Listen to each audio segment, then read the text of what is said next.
Welcome to the Explainer. Okay, today we have a truly fascinating automotive case study to unpack.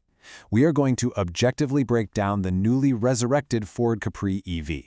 Our goal? To see if its modern execution and technical specs actually justify pinning a legendary, historic nameplate onto a brand new, all-electric family crossover. Okay, let's dive into this. We've got a serious, data-driven roadmap to get through today. We'll hit the strategic revival, powertrain metrics, battery range and charging, cabin architecture, safety tech, and we'll wrap it up with our competitive market verdict. Section 1, the strategic Capri revival. We're looking at resurrecting a legend for the electric era. So it has been a massive 38-year gap since the classic Capri was discontinued back in 1986. And actually, underneath it all, this new Cologne-built crossover utilizes Volkswagen's MEB platform as its foundation. But look at the stark demographic shift here. On the one hand, you've got the 1970s classic, a low-slung, two-door sports coupe, literally the car for the gritty Bodie and Doyle rebel types. Then, on the other, the new 2026 Capri EV. It's a high-riding, five-door crossover aimed squarely at the tech-focused premium professional, think solicitors and accountants. So why reuse the name if the audience is completely different? Well, honestly, it's a highly pragmatic trademark shortcut.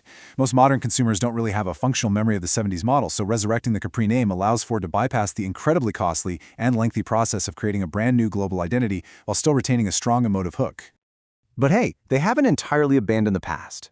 The visual DNA has evolved specifically to bridge the 1970s and the 2020s. Ford translated that classic heritage into a really slinky fastback roofline, especially when you compare it to its boxier sibling, the Ford Explorer EV.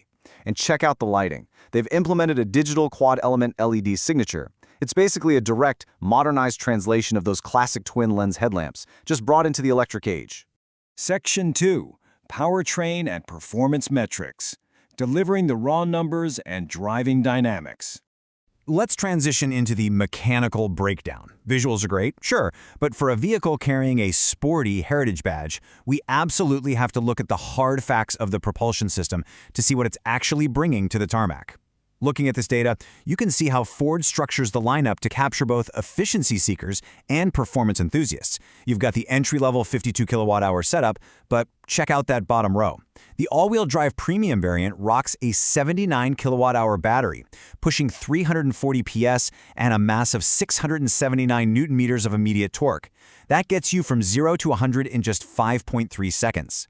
This specific configuration is vital because it elevates the Capri way above standard utilitarian transport, putting it right up there with the sportier end of the EV segment. And it's not just about straight-line speed. Top Gear actually noted in their review that the vehicle operates with, quote, smooth, damped precision. To pull that off, Ford engineered selectable drive modes and specifically tuned the dampers to mitigate the heavy mass of the battery pack. It basically ensures that the sporty branding isn't an empty promise. It's backed up by what reviewers are calling some of the best-in-class driving dynamics and steering feel among its direct platform rivals. Section 3, Battery Range and Charging. We're talking efficiency, range limits, and rapid recovery. Let's move on to the range-to-charge ratio. For European consumers looking to replace their primary internal combustion vehicle, this ratio is the ultimate litmus test for long-distance competitive viability. And if you're worried about range anxiety, well, this data should definitely put you at ease. The rear-wheel drive extended range model delivers a segment-leading 627 kilometers. That's 390 miles of WLTP range.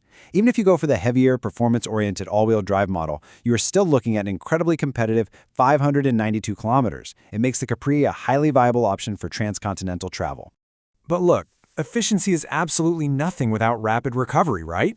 The AWD model's 79 kilowatt-hour battery utilizes a 185 kilowatt DC fast charging rate, which lets you go from a 10 to 80% charge in just 26 minutes. The so what here is pretty crucial. These charging speeds mean significantly shorter, much more predictable stops at highway chargers for the performance-focused driver. You plug in, go grab a coffee, and boom, you are back on the road. To guarantee those fast charging times, Ford includes a cloud-enhanced EV trip planner. And this isn't just your standard map.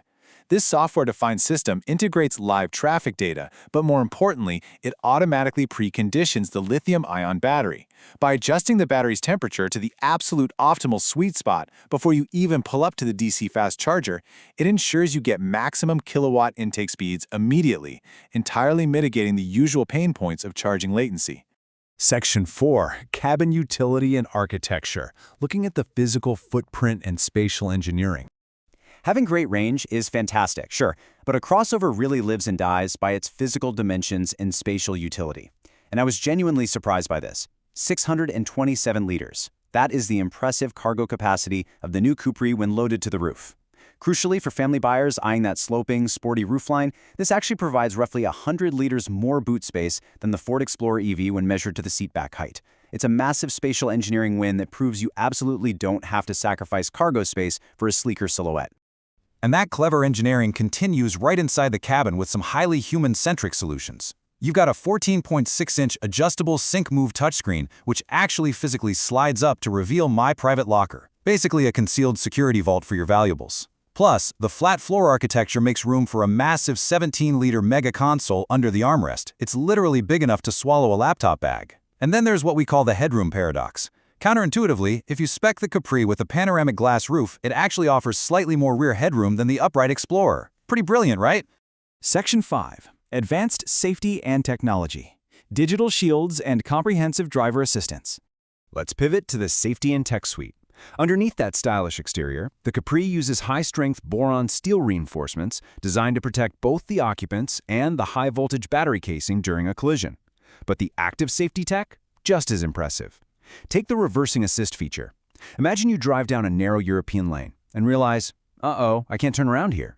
Well, step 1, the vehicle has already been recording your forward path for the last 50 meters, assuming you were going under 35 kilometers per hour. Step 2, you simply engage reverse. And step 3, the Capri autonomously takes over the steering wheel to thread you perfectly back out the exact way you came while you just manage the speed. It's a massive, massive practical utility. Beyond reversing assist, the driver assistance pack includes assisted lane change, which is active over 90 kilometers per hour, active park assist, a head-up display, and a 360-degree camera system powered by 5 cameras and 12 ultrasonic sensors. Honestly, when you put all this together, this tech value proposition genuinely rivals established systems like Tesla's autopilot when it comes to real-world, everyday European driving scenarios. Finally, Section 6. The Competitive Market Verdict. Evaluating the cost and standing in the EV landscape. So, the Capri EV enters the European market priced somewhere between £36,920 and £56,175 British pounds. With that context, let's see how it actually stacks up against the heavyweights in its class. Against its platform mate, the VW ID.5, the Capri holds a distinct advantage with superior sync-move interface logic and creative storage solutions. It just feels far more like a premium product than utilitarian transport. And against heavy hitters like the Tesla Model Y and Kia EV6, which might offer slightly faster peak charging or established EV branding, the Capri counters hard with a superior 390-mile WLTP range and a deeply human-centric interior. So, as an analyst, we have to ask the critical question here. The Capri costs roughly a £2,000 premium over its stablemate, the Ford Explorer. Is the sleeker, fastback silhouette and that 100-liter cargo advantage actually worth the extra cash? Well, for the style-conscious family buyer who wants a fully resolved, highly capable one-car solution, the answer is very likely yes. So the absolutely crucial point is this. The Ford Capri EV does not lean lazily on pure retro nostalgia. It actively justifies its historic moniker through superior modern execution, class-leading storage, and genuinely robust performance metrics. Even though it shares the MEB platform with Volkswagen, Ford successfully reclaimed the vehicle's unique identity through proprietary software and brilliant spatial engineering. By balancing the badge of a legend with the daily utility needed by modern drivers, the Ford Capri EV really emerges as a highly functional, stylish electric crossover. It's perfectly tailored for the premium professional segment and stands as one of the most strategically sound entries in the European EV landscape today. I want to sincerely thank you for joining our explainer today. We love digging into the data to understand the real story behind these vehicles. I want to leave you with a provocative thought, though. As the EV market continues to mature and platforms become increasingly shared, what other legendary classic car nameplates do you think will find a second life in the electric era? Let us know. Keep learning, and I'll see you in the next one.